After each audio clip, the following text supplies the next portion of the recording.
When we were in Indiana over Christmas, the temperature got pretty low. It got down to, I think it was like -15 one night, so cold that school was actually canceled. But we had the RV parked in a driveway, and we had space heaters on inside the RV and in the water compartment to help prevent things from freezing, because we didn't feel like winterizing just for the week we were going to be there. And unfortunately, in the middle of the night, one of the breakers blew, and we came out the next morning and everything in the RV was completely frozen. All of the pipes, the pump, our soap containers, the dog's water dish. We were able to bring the RV to a friend's shop that's heated, and after a few days it thawed out, and we checked to see if we had any damage. The primary thing I was concerned about with the RV freezing was getting a leak in one of our water lines. And so the first thing I did was put some water in the tank and turn the pump on. And the pump kicked on and brought the lines up to pressure, but every few seconds it kicks on for a few seconds and then turns off, and then maybe 20 seconds later it kicks on for a few seconds and kicks off, which is the first sign that you have a leak. And so I got really worried, and we checked everything, all the lines, and we could not find any leaks. And after some troubleshooting and research, I figured out that the check valve in the pump was damaged when it froze.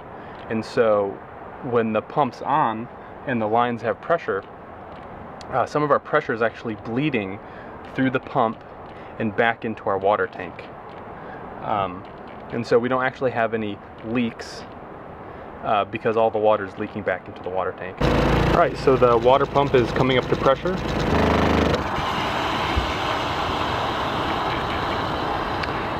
Alright, so you can, I don't know if you can hear that hiss, but that's the water pressure bleeding back into the water tank.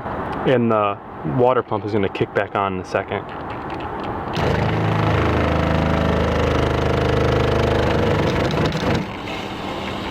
Yep, and there's a little hiss there, so I don't know if you can hear it. But it just keeps doing this all day. And we let it run for hours and couldn't find any leaks. There it goes. I'm glad that it's an issue with the pump and not the water lines, because it'd be a big pain in the butt to try and find where the leak's coming from in the water lines and repair that, because our pump is in a very convenient location right above our propane tank. And so normally there is a board here that protects the water compartment and the pump, but you just take that off and it's all right here. So that's really nice. One of the ways I know for sure that it's the check valve is because when we plugged into city water, after a couple days, our fresh water tank actually started to fill up. Normally that check valve prevents the pressure from bleeding back through the pump and into the water tank, and because that's bad when we're connected to the city water, some of that water is leaking into the pump.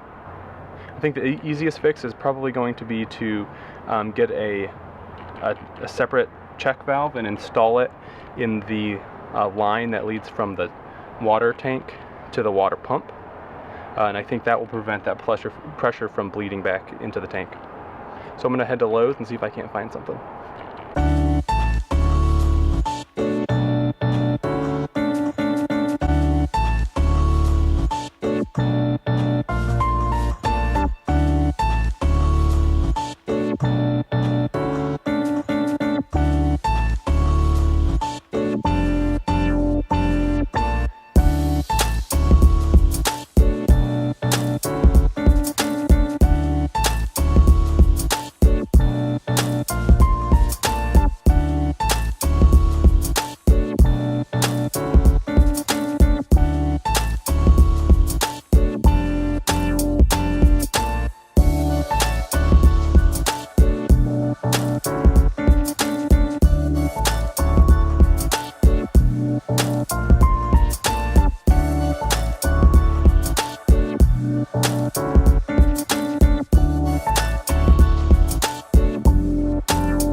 So we got the part we needed for the water pump, hopefully it works, but we noticed we got a little sunburned, which is kind of crazy for January, but kind of cool at the same time.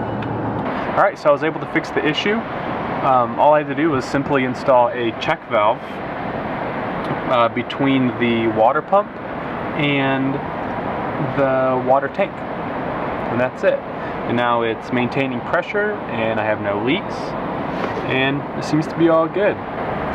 This is a swing check valve. It's a little bit different than the standard kind of check valve, which has a spring loaded valve, but it does the same thing. They didn't have any of the spring loaded at the Lowe's we went to that were for 1/2" tubing. So I just needed this and then a little adapter here, and that's it. If you like our videos, help support us by subscribing to our YouTube channel, leaving us a comment, and giving us a thumbs up. That way we can continue to make videos like these.